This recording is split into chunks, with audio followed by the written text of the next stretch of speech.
Hello, my name is Aubrey. I'm so glad you're here. Today, I would like to go over all of the books that I hope to read in the month of April. So once again, for the month of April, I have made a stack of books with a variety of genres. So I've got a little bit of fantasy, I've got a little bit of sci-fi, I have a little bit of horror, I have a rom-com, and I have a new, literary fiction. I'm excited to talk about all of these, so let's go ahead and get started. So first up on my list is a repeat from last month because I wasn't able to get to this book, but it is Death of the Author by Nnedi Okorafor. This is a brand new release from her, and this is mixing contemporary literary fiction with sci-fi. So our main character is a disabled Nigerian author, and she is struggling with feeling like an outcast from her family. She doesn't have any desire to get married. She doesn't have strong ambitions to become a doctor or a lawyer. She just really wants to be an author, and her family kind of turns up their nose at that dream. She's also dealing with the rejection of her latest book, and so she decides to write something just for herself, and what comes out is this sci-fi story centering robots, and this story ends up catapulting her into a level of fame and success, which I think will have a number of interesting consequences. A book within a book that blurs the line between writing and being written. Death of the Author is a masterpiece of metafiction that manages to combine the razor-sharp commentary of Yellowface with the heartfelt humanity of Tomorrow, Tomorrow, and Tomorrow. Surprisingly funny, deeply poignant, and endlessly discussable, this is at once the tale of a woman on the margins risking everything to be heard, and a testament to the power of storytelling to shape the world as we know it. I just keep seeing such good reviews for this book. A number of reviewers that I follow, whose opinions I highly respect, have been calling this a masterpiece. I can't wait to read this. I hope I really, really love it. So yeah, Death of the Author is a high priority this month. Next, I have The Buffalo Hunter Hunter by Stephen Graham Jones, and this is honestly one of my most anticipated books of the entire year. And this is a chilling historical novel about a Blackfeet Indian named Goodstab, who I'm pretty sure is a vampire, as he haunts the fields of the Blackfeet Nation looking for justice. So in 2012, a diary written in 1912 by a Lutheran pastor is discovered within a wall, and in the contents of this journal are a nearly forgotten chain of events that go back to 217. Told in the transcribed interviews with Goodstab, who shares the narrative of his peculiar and uncanny long life over a series of confessional visits. This is an American Indian revenge story captured in the vivid voices of the time by one of the new masters of literary horror, Stephen Graham Jones. This just sounds so good to me, and I cannot wait to read it. Next, I have a series that I have greatly been looking forward to reading. So the first book is The Justice of Kings by Richard Swan. So last month, I put Richard Swan's newest book, Grave Empire, on my TBR, because while they are set in the same world, I thought that they were unconnected. And I've seen some people say that it's fine to read Grave Empire on its own without having read this, but I did see a couple of reviews say that you would get more out of it if you have read this trilogy first. I just decided that I will go ahead and read this trilogy. I've been dying to read it anyway. The Empire of the Wolf simmers with unrest. Rebels, heretics, and powerful patricians all challenge the power of the imperial throne. Only the Order of the Justices stand in the way of chaos. Sir Conrad von Volt is the most feared justice of all,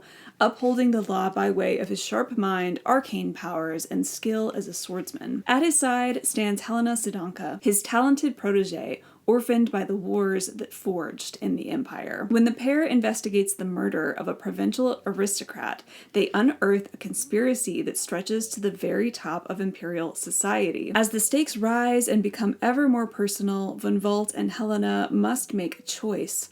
Will they abandon the laws they've sworn to uphold in order to protect the Empire? I've just heard great things about this trilogy, and I can't wait to finally be getting to it. I think the thing that interests me most about the series is that it is told from the perspective of Helena the protege. So we're seeing everything through the lens of the sidekick, which I just find really interesting. So yeah, I am super excited to finally get to this month. Next, I have The Strange Case of Jane O by Karen Thompson Walker. And this is a sci-fi mystery thriller. And I believe that it is told from the perspective of a psychiatrist who is trying to get to the bottom of their weird patient, Jane O. And so a year after her child is born, Jane suffers a series of strange episodes: amnesia, premonitions, hallucinations, and an inexplicable sense of dread. 3 days after her first visit to a psychiatrist, Jane suddenly goes missing. A day later, she is found unconscious in Brooklyn's Prospect Park in the midst of what seems to be an episode of dissociative fugue. When she comes to, she has no memory of what has happened to her. Are Jane's strange experiences the result of being overwhelmed by motherhood,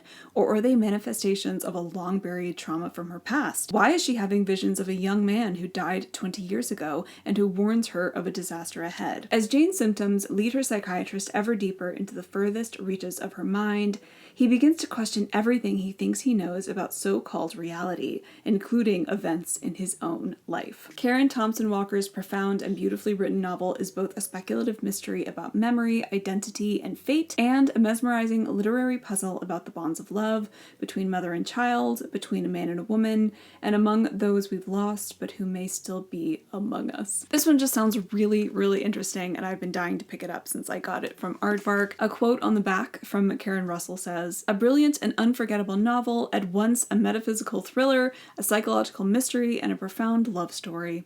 A book for every haunted heart." Next, I have The Teller of Small Fortunes by Julie Leong, and this is a cozy fantasy. I saved it very specifically for spring because, I mean, look at it. Fleeing a troubled past, immigrant fortune teller Tao roams the dusty countryside with her only mule for company, telling small fortunes for small prices. Big fortunes come with big consequences, which she knows from bitter experience. It's a lonely life until she encounters an ex-mercenary and a semi-reformed thief who recruit her into their desperate search for a lost child. Soon, they're joined by a baker with a need for adventure. Need is spelled K-N-E-A-D. And, of course, a slightly magical cat. Tao sets down a path with new companions as big-hearted as her fortunes are small. But as their friends break down her walls, the shadows of her past close in. Now, Tao must decide whether to risk everything to save the family she never thought she could have. A cozy fantasy about trying to find yourself and finding a family instead. Perfect for fans of Legends and Lattes and A Psalm for the Wild Built and The House in the Cerulean Sea. I love both Legends and Lattes and The House in the Cerulean Sea. This just sounds really, really lovely, and I've been hearing good things, so I hope I really like it. Next, I have First Time Caller by B.K. Borison, and this is a contemporary rom-com. I really enjoyed 2 of the 3 rom-coms I read in February. I want to just keep experimenting with them. I really like this cover. I thought it looked very, very cute. Again, to me, it looks very spring-coated, so I'm excited to check it out this month. And this is about a radio host for a romance hotline who is secretly kind of jaded when it comes to romance and love. That is until a young girl calls into the radio station asking for advice for her mom. The interview goes viral, and I believe that the mom ends up being on the show. And so I think that they create like a segment where they're trying to find this woman love, you know? It's supposed to be a cozy, Sleepless in Seattle inspired love story. And so I don't know, it just sounds really cute and I hope that it's fun. I also have Broken Country by Claire Leslie Hall. And this is a historical fiction with a little bit of mystery and a little bit of romance. Beth and her gentle, kind husband Frank are happily married, though their relationship relies on the past staying buried. But when Beth's brother-in-law shoots a dog going after their sheep, Beth doesn't realize that the gunshot will alter the course of their lives. The dog belonged to none other than Gabriel Wolfe, the man Beth loved as a teenager, the man who broke her heart many years ago. Gabriel has returned to the village with his young son, Leo, a boy who reminds Beth very much of her own son, who died a few years ago in a tragic accident. As Beth is pulled back into Gabriel's life, tensions around the village rise and the dangerous secrets and latent jealousies from the past resurface, this time with deadly consequences. Beth is forced to choose between the woman she once was and the woman she has become. A sweeping love story with the pace and twists of a thriller, Broken Country is a novel of simmering passion, impossible choices, and explosive consequences that toggles between the past and present to explore the far-reaching legacy of first love. I just keep seeing such glowing reviews for this. It currently has a 4.47 7 on Goodreads with 22,000 ratings, which is really, really high. And I don't think I've seen a single review online personally that's like less than 5 stars. So yeah, I'm really curious about this. I'm trying not to go in with like unrealistic expectations, but my curiosity is definitely piqued, and you know, I'm looking forward to checking it out. Okay, and then I have some new releases that I am really looking forward to this month that I am also putting on my TBR, because one of my goals this year is to be getting to more new releases. So first up, I have Gifted and Talented by Olivia Blake, and by the time this video is out, this book will also be out. It comes out on April 1st. I have yet to read any Olivia Blake. She has several books that have been on my radar, several books that I've been meaning to get to, but I will admit that I've been like somewhat intimidated by several of her books and like their popularity, and I feel like it might be a nice introduction to just go with a brand new release that I have no preconceived notions of, you know? And this one really intrigues me and it sounds really fun. And so this is about like a group of adult siblings who were all raised to be gifted and talented. However, in their adult life, they are falling short in one way or another. However, upon the death of their father, they are forced to reckon with their long festering rivalries, dangerous abilities, and the crushing weight of all their unrealized adolescent potential. Thayer Wren, the brilliant CEO of Ren Fair Magitech and so-called father of modern technology, is dead. Any one of his 3 telepathically and electrokinetically gifted children could be a plausible inheritor to the Wen Fair throne, or at least so they like to think. On the pipeline of gifted kid to clinically depressed adult, nobody wins, but which Wren will come out on top? So yeah, I don't know. To me, this one has like an Umbrella Academy vibe to it that just sounds like a lot of fun. Also on my list is Eat the Ones You Love by Sarah Maria Griffin. This one is coming out much later in the month, so April 22nd, but I am super excited for this one. It's like a sapphic little shop of horrors. Say less, you know? And so in this we are following Shell Pines, who sees a help needed sign in a flower shop. After the loss of her previous job, she decides that that might not be such a bad place to work. She realizes right away that flowers are just the good thing that she's been looking for, as is Neve, the beautiful florist who wrote the sign asking for help. The thing is, Neve needs more help than Shell could possibly imagine. An orchid growing out of sight in the heart of the mall is watching them closely. His name is Baby, and the beautiful florist belongs to him. He's young and hungry, and he'll do just about anything to make sure he can keep growing big and strong. Nothing he eats, nobody he eats can satisfy him except the thing he desires most, Neve. He adores her and wants to consume her and will stop at nothing to eat the one he loves. This is a story about possession and monstrosity and working retail. It is about hunger and desire and other terrible things that grow. I honestly can't tell you how excited I am for this book. For whatever reason, I'm just so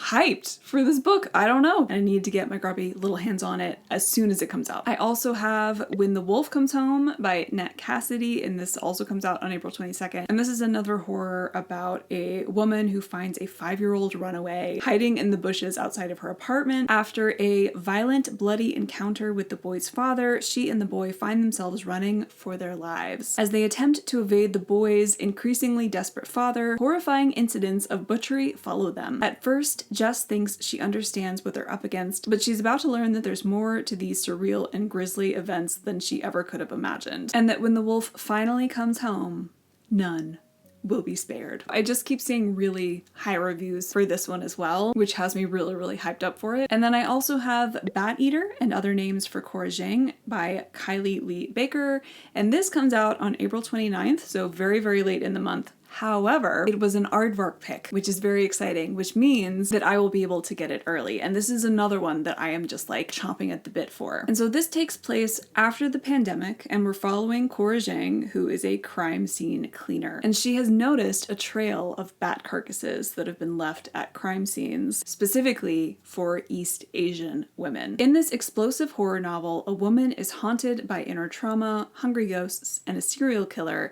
as she confronts the brutal violence violence experienced by East Asian women during the pandemic. Again, I've just been hearing such good things about this. I was so excited that it was an aardvark pick, and I absolutely cannot wait to get my hands on it. And if you would also like to get your hands on it early, I do have a code and a link for aardvark where you can get your first book for $4. If Bat Eater and Other Names sounds good to you, you can get it early this month, which is really, really cool. All right, well, that is it for my April TBR. Thank you so much for watching. If you are interested in hearing more about what releases are coming out in April and May, I did make a anticipated releases video that I will leave here for you. And if you would like to see my most recent wrap up, I will leave that here for you. Please like this video if you liked it and subscribe if you want to see more from me. I hope to see you next time. Bye!